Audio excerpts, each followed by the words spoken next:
Ceci est un livre audio autogénéré par Google. Histoire et perspectives méditerranéennes. Histoire et perspectives méditerranéennes, collection dirigée par Jean-Paul Chagnolot. Dans le cadre de cette collection, créée en 1985, les éditions L'Harmattan se proposent de publier un ensemble de travaux concernant le monde méditerranéen des origines à nos jours. Déjà paru. Antoinette Chauvenet avec Faiza Cherfi et Marie-Claire Michaud, La promotion des droits humains en Algérie, 2017. Catherine Guillaumont, Cuisine et diététique dans l'Occident arabe médiéval. D'après un traité anonyme du XIIIe siècle, Études et traductions françaises, 2017. Riss Abbassi, La Tunisie depuis l'indépendance, politique, histoire, identité, 2017. Isil Zeynep Turkanipek, chroniqueur politique en Turquie, 1980-2014, 2016. Iman Benani, L'habitat menaçant ruine au Maroc, les procédures administratives à l'épreuve des effondrements, 2016. Mokhtar Kheladi, L'Algérie pays émergent, 2016. Abdellah Bounfour Malaise dans la transmission, la crise de l'autorité familiale, scolaire et politique au Maghreb, 2016. Riza Saygili, Un siècle de démocratisation inachevée, parti et courant politique en Turquie, 1908 à 2008, 2016. Karim Ben Yedder, Le Fondouk Al-Gala de Tunis, marché central, 1891 à 1956, 2016. Association Déméter Corée, Coord, Travail et maternité dans l'ère méditerranéenne, 2016. Zakaria Fati, Le Maghreb à la croisée des chemins, L'enjeu de la tradition et le défi de la modernité, 2016. Avant-propos. Ce travail a été réalisé dans le cadre du programme de recherche sur les migrations internationales des Marocains, MIM, http://amerm.ma/mim-amerm/parenthèse fermante, mené par l'Association marocaine d'études et de recherche sur les migrations, AMERM, et la Fondation Population, Migration et Environnement, PME. Ce programme, qui a duré 8 ans, 2007 à 2015, a eu l'avantage indéniable de soutenir la recherche sur la question au Maroc. Fondé sur le principe de la liberté de choix du candidat, il a facilité l'émergence et l'approfondissement de nombreux sujets jusque-là inexplorés. Organisé autour de rencontres, il a permis de découvrir de nouveaux talents et de créer des synergies entre chercheurs passionnés et ayant le souci d'apporter leur contribution scientifique à la connaissance de la question migratoire devenue depuis au moins 2 décennies un enjeu de société et un enjeu des relations internationales. Cette publication du programme a pour objectif de partager avec les lecteurs et les lectrices les résultats de ces réflexions sur les migrations. Elle les invite aussi à s'interroger sur les doutes et les incertitudes de la recherche, mais aussi sur les ouvertures et les changements de regard et de pratiques qui émergent. Émergence d'une nouvelle conception des migrations, entre rêve, désillusion et reconstruction, Ouria Alami MCHI. Émigrer, espérance d'une vie meilleure et réalité.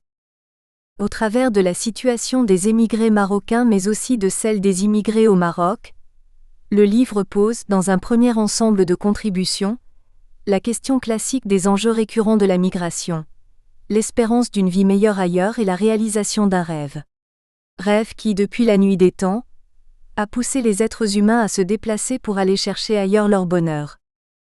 Au Maroc, ces départs se sont historiquement inscrits dans des rapports dissymétriques sud-nord caractérisés par la suprématie et la survalorisation de l'Occident et de ses valeurs, versus des considérations de tout ce qui est propre et marginalisation des rapports sud-sud. L'émigration vers les pays du Nord puis vers les pays les plus riches s'impose alors comme une nécessité. Émigrer est en effet auréolé de prestige. Au vu des réussites, le désir d'aller vivre ailleurs s'amplifie et les destinations se diversifient. Un grand nombre de recherches se concentrent sur l'étude des différentes communautés de Marocains dans le monde. Nous ne pouvions nous-mêmes faire l'économie de la chronique et du bilan qui révèlent les adaptations, les résistances et les conflits. Tout en poursuivant cette analyse, nous avons voulu dépasser cette démarche en interrogeant les éventuelles mutations de la conception que se font les sociétés de départ de la migration, et des nouveaux registres de positionnement qui se mettent en place. Il semble bien en effet que, depuis quelques années, le regard qui est porté par les Marocains sur les migrations commence à changer. Longtemps désirable, la migration ne séduit plus autant. Et même si elle n'est pas rejetée, elle a perdu de son aura. La deuxième partie de l'ouvrage pointe précisément les lignes qui bougent sur la question, ainsi que quelques prémices d'une nouvelle façon de penser la migration. L'idée est d'interroger l'implicite, de montrer et de faire valoir les rééquilibrages qui se dessinent.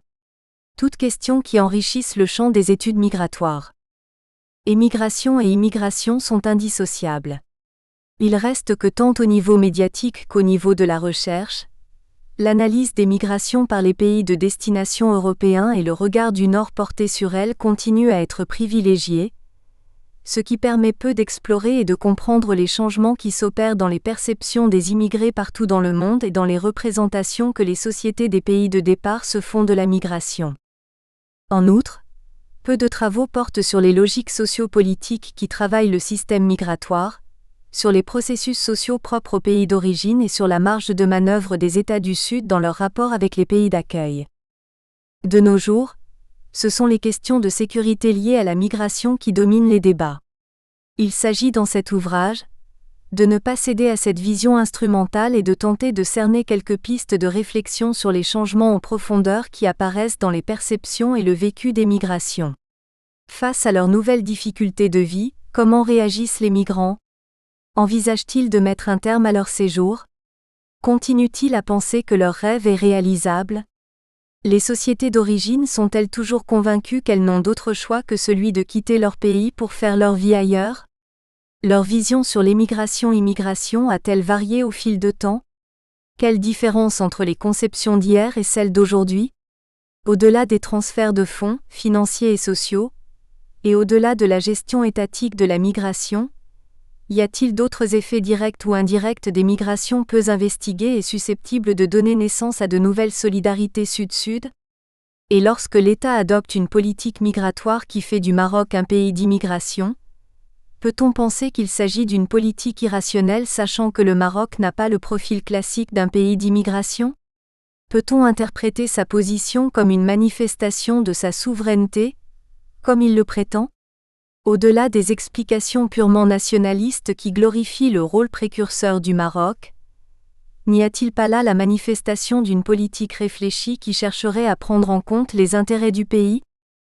Les contributions de cet ouvrage se proposent de présenter quelques indices de ces nouvelles réalités. Une telle approche ne pouvait ignorer le devenir de ce fait social qu'est le rêve. Rêve confirmé malgré les crises et les rejets. Rêve qui perdure. Mais aussi rêve déçu. Cette démarche nécessitait aussi de travailler sur la façon dont cet enjeu se voit réinvesti par les migrants à l'instar des subsahariens, qui, contraints de rester au Maroc alors qu'ils voulaient partir en Europe, revoient leurs projets en se repositionnant au Maroc, pays qui était considéré par la majorité d'entre eux comme simple pays de transit. En contrepoint, le constat de la permanence des mobilités intermaghrébines pose la question du devenir du Maghreb dans un contexte où les frontières sont toujours fermées, et où les États dressent des murs qui renforcent les séparations. Multiples échanges migratoires informels qui pourraient, au moins partiellement, contribuer à la sauvegarde de l'unité du Maghreb, voire à sa redynamisation. Le Nord comme horizon. Jusqu'à la fin des années 70, les Marocains s'orientaient essentiellement vers la France. Dans cette phase, l'émigration était mal perçue et le migrant assez mal vu. L'émigration a au fil du temps acquis ses lettres de noblesse, et a été valorisée. Les conditions de vie des migrants s'étaient considérablement améliorées. De nombreux droits assurant leur stabilité leur avaient été reconnus. L'image de réussite diffusée, notamment lors des retours au pays durant les vacances, exerçait une grande attraction sur les populations du pays d'origine et suscitait beaucoup de désirs. Cette période marque l'apogée de la valorisation de l'émigration, période où le rêve d'une vie meilleure grâce à la migration a semblé réalisable. L'émigration s'est ensuite étendue à de nombreuses autres destinations de plus en plus diversifiées. Des rêves multiples. Quel que soit le contexte, le rêve d'une vie meilleure ailleurs anime tous les candidats à l'émigration. Plusieurs types de rêves liés à la migration ont été traités dans cet ouvrage, du plus ancien au plus contemporain, du plus classique au plus novateur.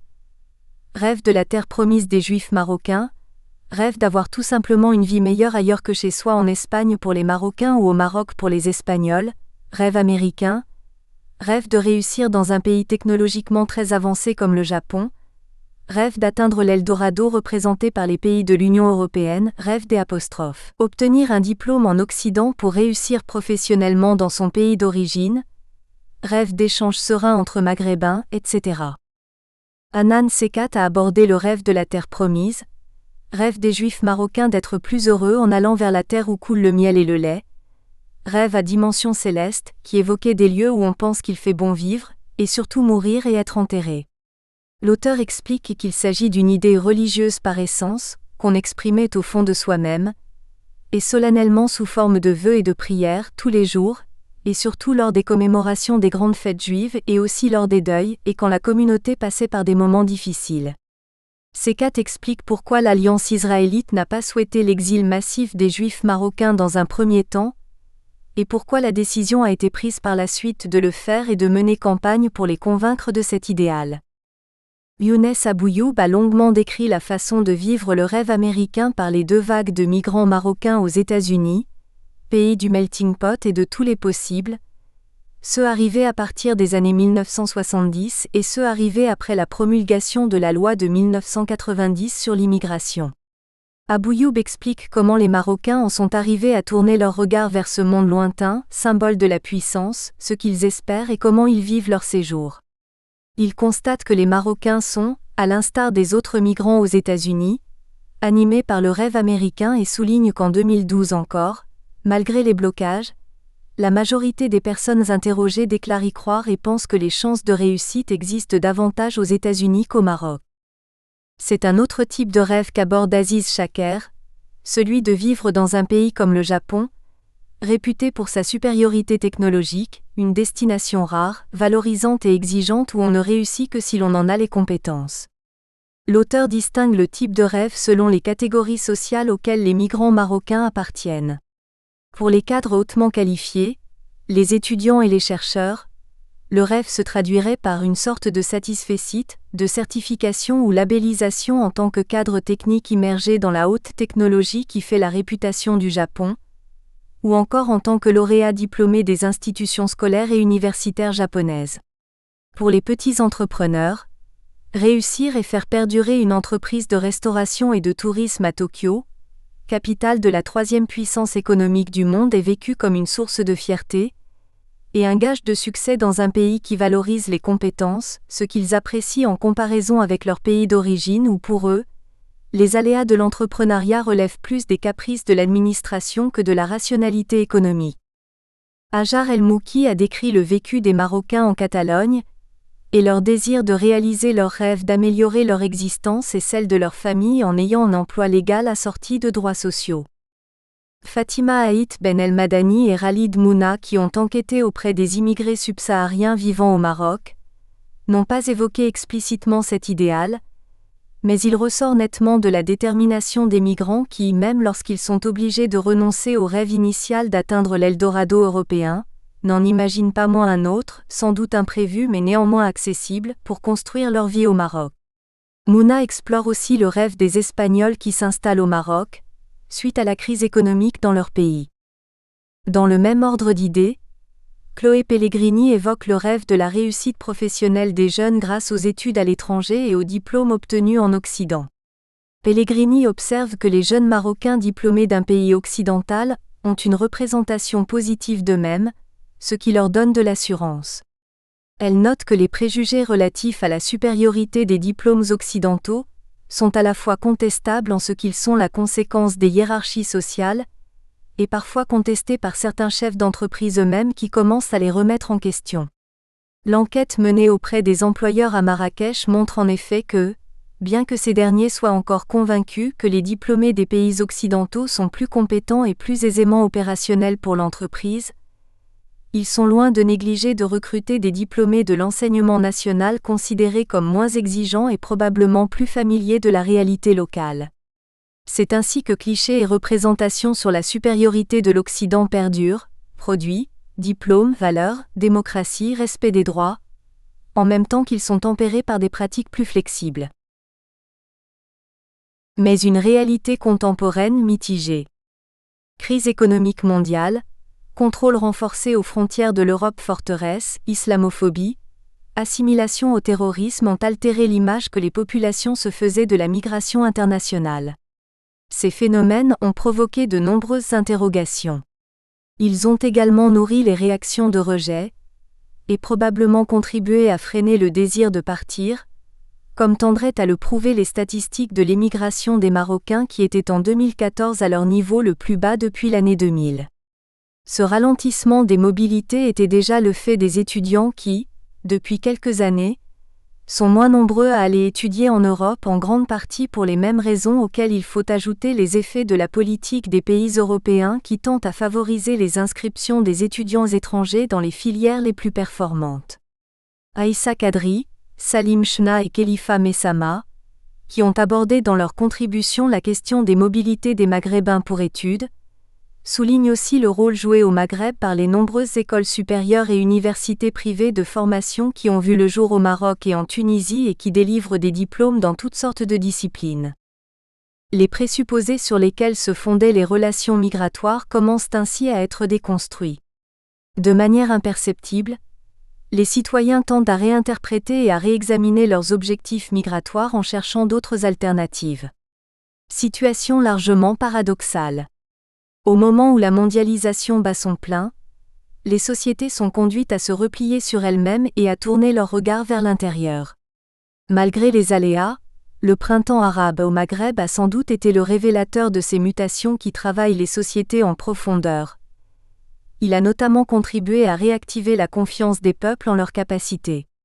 Il a également aussi facilité l'émergence de solutions plus centrées sur l'intérieur, qui mettent au premier plan les droits de la personne largement défendus par une société civile très dynamique. L'État marocain, en tenant compte des droits des étrangers présents sur le territoire, semble avoir pris acte de ces revendications. En redynamisant sa politique africaine en même temps, il redonne sens à l'appartenance du Maroc à l'Afrique. Cette politique migratoire pourrait ainsi, au niveau interne, contribuer à renforcer la citoyenneté et à un niveau international, ouvrir la voie à de nouveaux espaces de coopération et de solidarité intercontinentale sud-sud. La conviction du mieux vivre ailleurs commence à s'éroder, les citoyens n'idéalisant plus l'émigration qui ne semble plus bénéficier de l'aura qu'elle a eue pendant longtemps, mais le rêve ne disparaît pas, il s'adapte aux nouvelles réalités. C'est ainsi que pour les subsahariens naît l'espoir de pouvoir s'intégrer au Maroc pour réussir. Abouyoub signale que les Marocains aux États-Unis croient toujours au rêve américain, même si 48% des interrogés ont plutôt une image positive du Maroc d'aujourd'hui, avec les changements survenus dans le domaine socio-économique. Pour l'auteur, le rêve américain est en fait une croyance par dépit, faute de mieux. Il ajoute : le migrant marocain préfère ainsi le risque de s'établir dans un pays où des chances de réussite, même réduites, pourraient se concrétiser éventuellement, plutôt que la certitude de l'échec social dans le pays d'origine. Du reste, crise et résistance qui ont entraîné déception et désillusion n'ont pas pour autant eu pour conséquence des retours significatifs d'Espagne, des États-Unis ou d'ailleurs, tant il est vrai que le mythe de la réussite perdure encore. Est-ce le propre d'une période intermédiaire ? La réalité n'exclut pas en effet la poursuite du projet migratoire lorsqu'il est engagé comme c'est le cas des Marocains en Espagne ou aux États-Unis, et le souci de le réaliser malgré les difficultés, quitte à le remodeler comme le font un certain nombre de subsahariens au Maroc.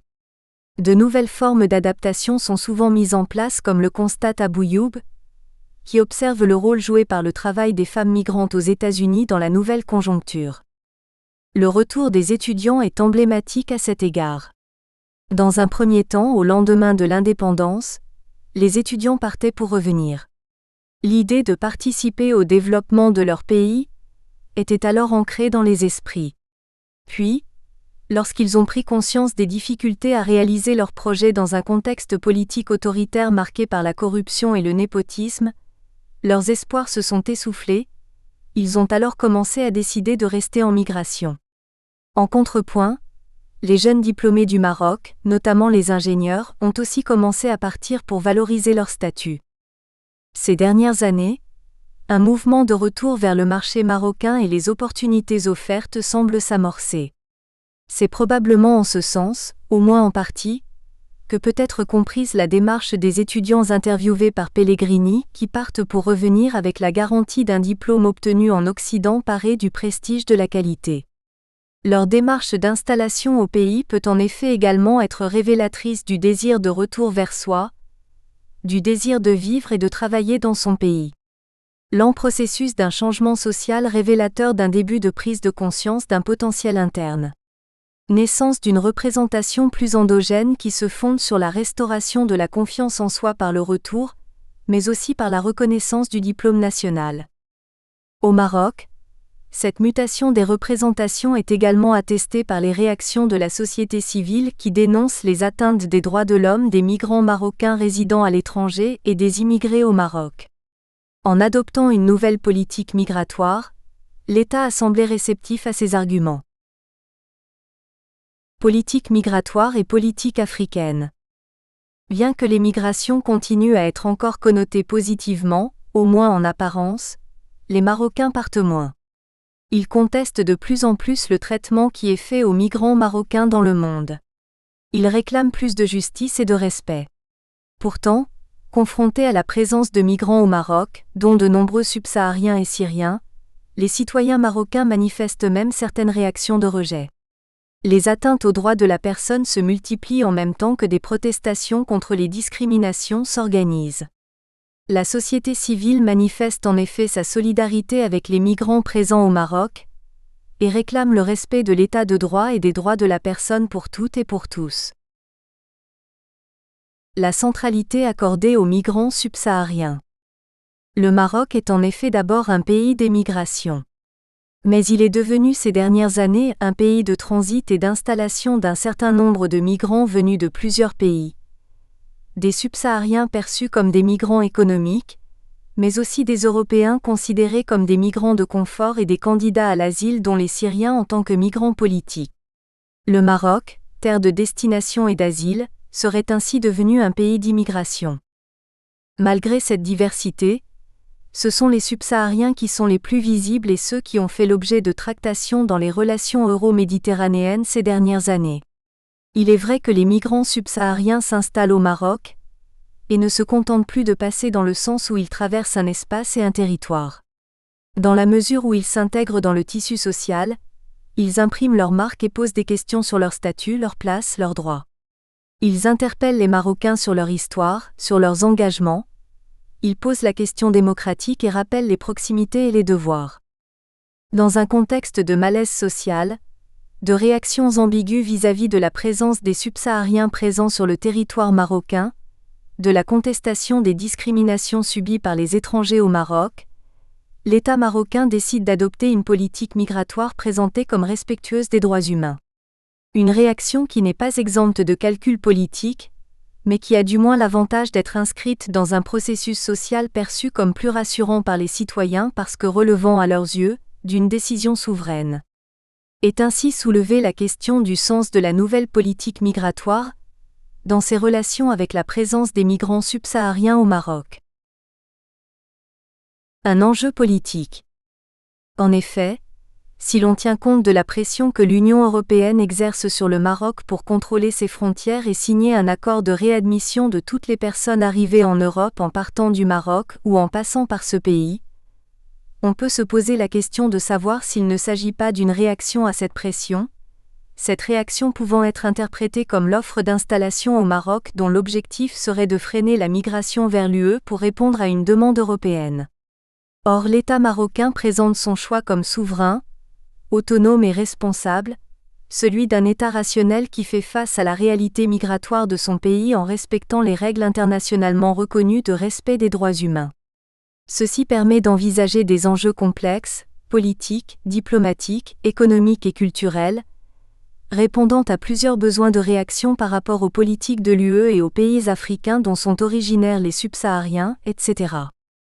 Au-delà des enjeux directs, La position du Maroc est en effet aussi déterminée par d'autres facteurs comme la volonté de s'ouvrir politiquement et économiquement sur l'Afrique subsaharienne. C'est en ce sens qu'Aït Ben El-Madani pose des questions sur la construction d'une nouvelle façon d'appréhender la question de l'immigration des subsahariens au Maroc et les relations interafricaines. Ainsi nous explique-t-elle, la politique migratoire fait partie intégrante de la politique africaine du Maroc. Il semble bien en effet que, alors que le Maroc a traditionnellement le regard tourné vers le nord, en tant que partenaire, modèle, référence et obstacle, la migration subsaharienne l'oblige à se retourner vers et à redécouvrir le monde africain auquel il appartient, et à procéder ainsi à un réancrage du pays dans son africanité. Aujourd'hui, non seulement le Maroc a réalisé avec succès sa réintégration dans les structures de l'Union africaine, mais il cherche de plus en plus à investir dans les différents pays subsahariens. Politique et vécu des immigrés au Maroc. Se pose la question de savoir dans quelle mesure le Maroc peut, compte tenu du stade du processus démocratique engagé et des multiples contraintes extérieures, être véritablement efficient pour assurer tous les droits des migrants. Quels sont les dispositifs mis en place pour y arriver? Comment les migrants vivent-ils au Maroc? Comment perçoivent-ils les effets de cette politique? Quelles sont les interactions entre cette politique et la construction de la citoyenneté au Maroc, en matière de droit et de gestion de la diversité culturelle et religieuse? Aït Ben El-Madani et Mouna ont interrogé les migrants sur leur vécu, leur façon de percevoir l'efficacité des dispositifs mis en place pour l'accès aux différents droits de la citoyenneté dans les domaines de l'emploi, la santé, l'éducation, le logement, la liberté des pratiques religieuses. Mouna a procédé à des comparaisons en analysant les points de vue des subsahariens et des Espagnols.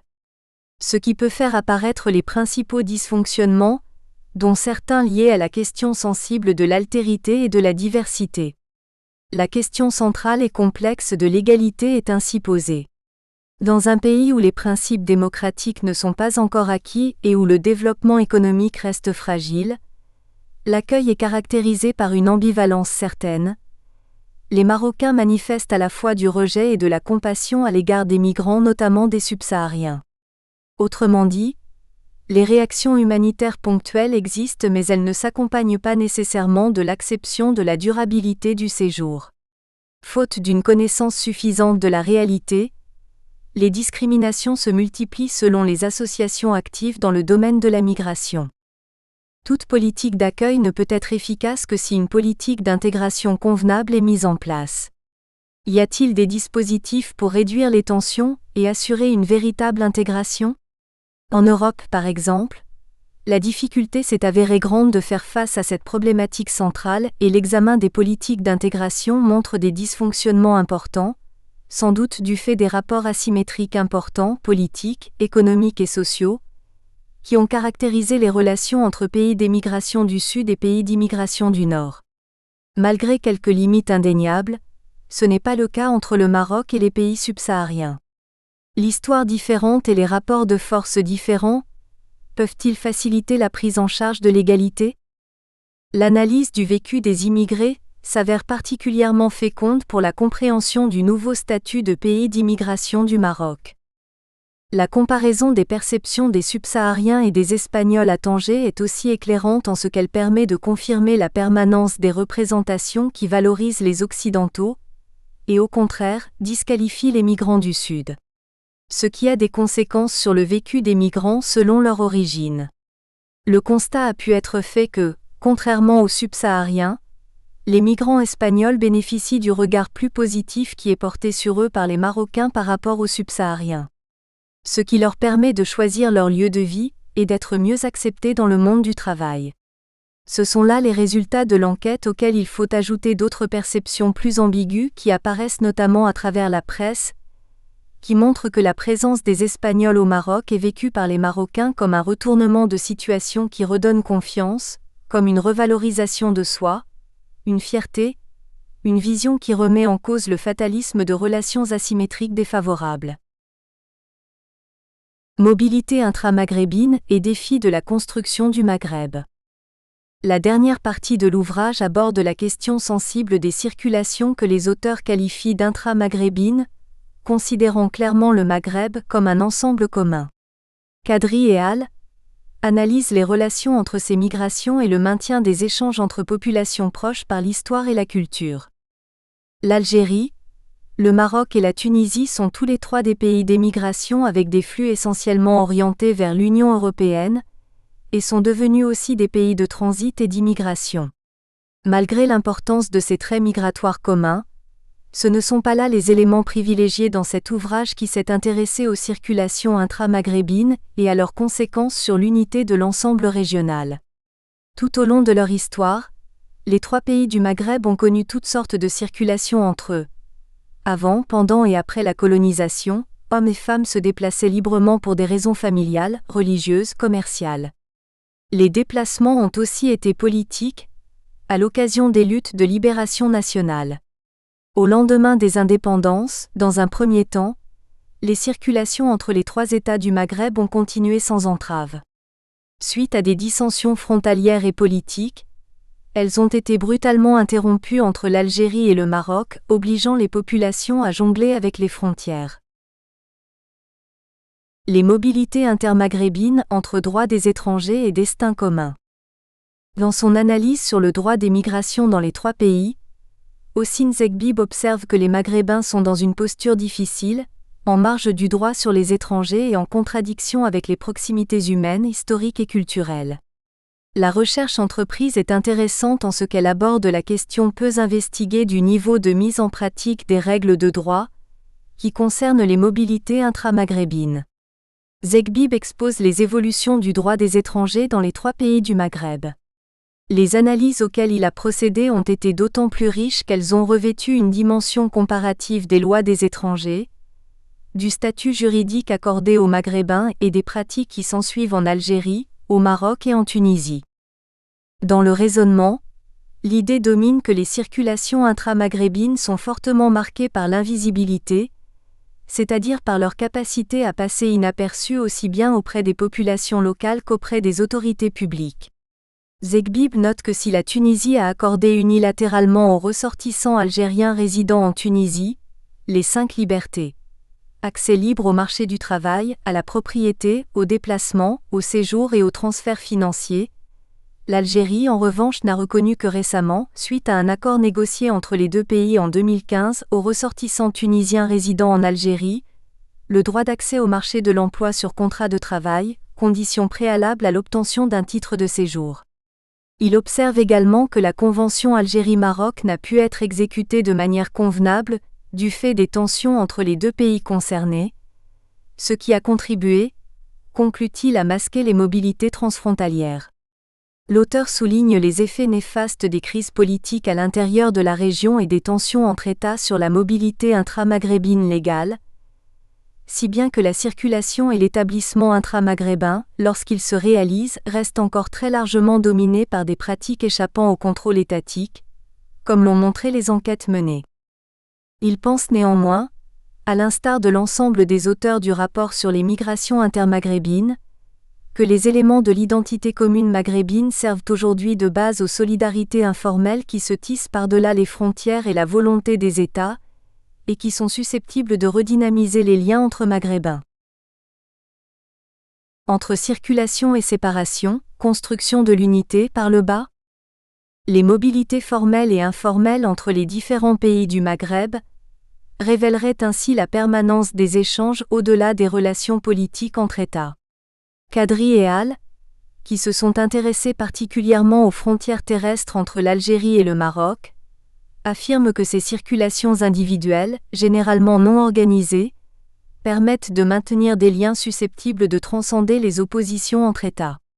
Ils avancent l'hypothèse que ces circulations deviennent le vecteur de la construction d'un Maghreb, qui ne serait pas le fait des États qui ont échoué à assurer les liens entre les différentes populations, mais des citoyens.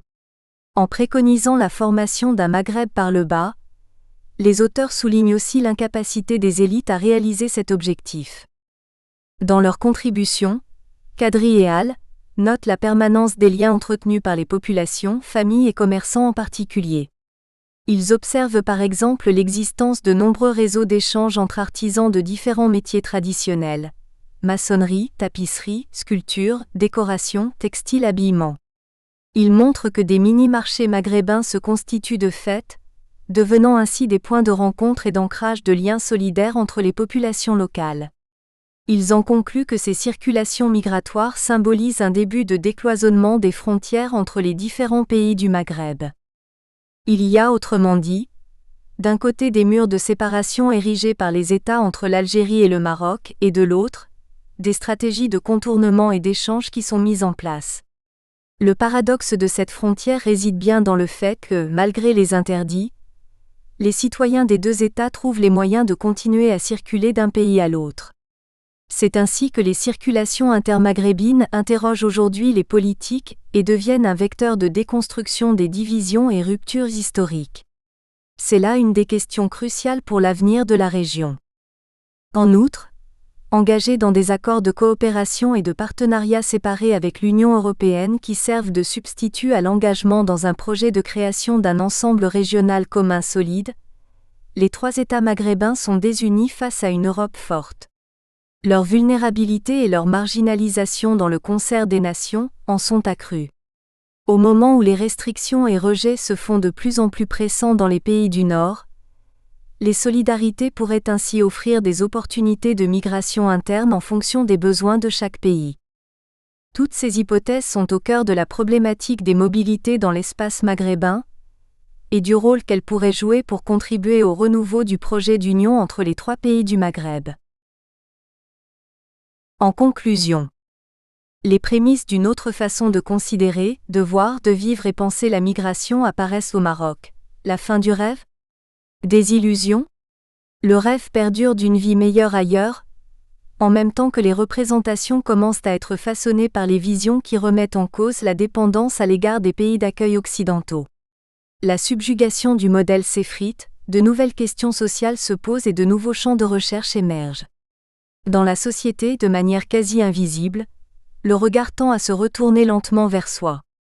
Longtemps subjugués par la vie ailleurs, les citoyens posent des questions sur les relations asymétriques qui caractérisent le phénomène migratoire et contestent de plus en plus la dépendance à l'égard de l'Occident.